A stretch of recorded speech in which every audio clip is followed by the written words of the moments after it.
Hello, YouTube. I am coming to you today because I have written a document slash Google document discussing the problems which we are all currently facing with Elden Ring, of which there are many.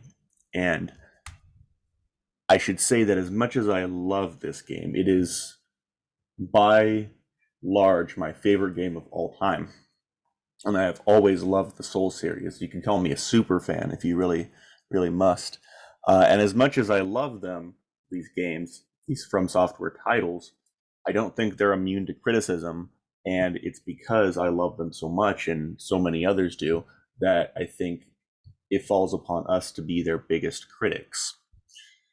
So, without further ado, I'm going to jump into the specifics for the introduction. And I don't know if I'll make videos on the rest of it, but um, I probably won't because it'll take way too long. So if you want to read through it, I will be posting a link to the Google document down below this video, and you can check it out at your leisure. Also, if you would like to add to the Google document, or you would like credit for an addition, comment, recommendation, suggestion that you make, you may do so, and you may edit it at your leisure as well. And then just, if you want credit, post your Discord profile name, YouTube name, Reddit name, similar identification. And I don't think credit will actually be too big of an issue because it's not really the goal of this isn't to have be like, oh, I found this out, and so it's me who's solving the problem. It's more just a community effort, so we can all agree what's the problem, what the problems are, and then fix them accordingly. The other thing that I did is I ranked all of the issues. So first off, I divided them into 8 main categories, as can be seen here, from most important to least important. The first category, I think the one that's the most important, are the cheats to address slash glitches and exploits to fix. Off the top of my head, the helmet swapping glitch as of patch 1.05 has not been fixed, and it may be one of the most game-breaking glitches that has ever graced these games, no pun intended. The third category involves PvE, co-op, and quality of life in general. I come from these games from a primarily PvP focused mindset, so I did try to include as many PvE, quality of life, and co-op recommendations as I could think of, and I think there's a fair amount. But if anyone else who may be interested in this document has any other recommendations, feel free to write about them, because I don't think I got all of them. I think there's quite a few more. The fourth category are general PvP balance changes. And that's different from the fifth category, which is specific PvP balance changes.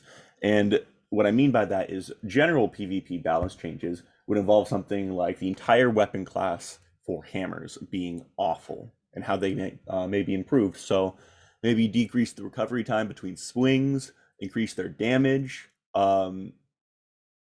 things like that. Whereas specific PvP balance changes would tackle one aspect of the game. So Rivers of Blood, Bloodhound Step, Moonveil, Cross Naginata, Seppuku, things like that. So for instance, one of the points that I discuss is how Rivers of Blood could be altered such that it uses HP upon use, which I feel like would be a very intuitive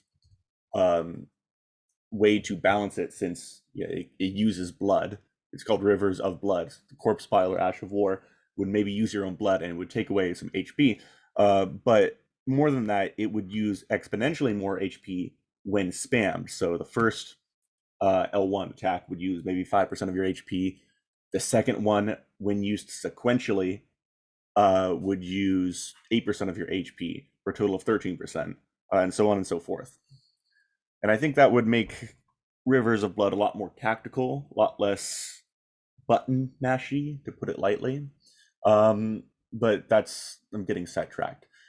The last two categories are overleveled password summons, which I believe deserve their own category because of how poorly implemented they were in Dark Souls 3, and just how poorly implemented they are in Elden Ring as well. My apologies, the last three categories. Controversial changes is the second to last. That one, I fully expect a lot of people won't agree with some of the points that I make, or many others might not, or many others might make. If you have a recommendation for this game that you may deem controversial, maybe it will dip into the PvP side of things and it might upset some people, then please put it in this category and we can sort it out accordingly. And the final recommendation would be about things that would go above and beyond what we could reasonably expect the developers to accomplish, such as covenants, for example. That would take a lot of legwork on part of the developers. And it's not too high, as much as I would love covenants, and I really, really do want covenants in these games because I think that it adds a lot to the multiplayer scene, as well as the lore of the worlds.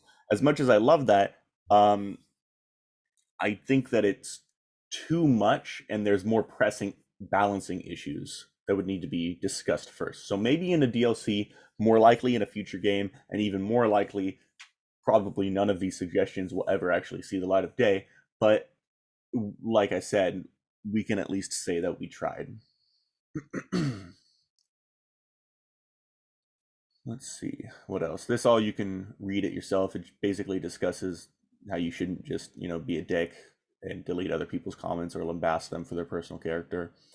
As far as what will be ranked, I thought about what the criteria should be for ranking various recommendations and categories, and I landed on the belief that there should be a balance between how feasible it is to implement a given recommendation versus how useful it would be. So something like altering rivers of blood, as I mentioned earlier, to have it use a percentage of your HP that gradually increases when used sequentially, that would be a very feasible implementation. It'd be easy on part of the developers to change, and it would be incredibly useful. So that's an example of not only a feasible change, but a very useful one as well.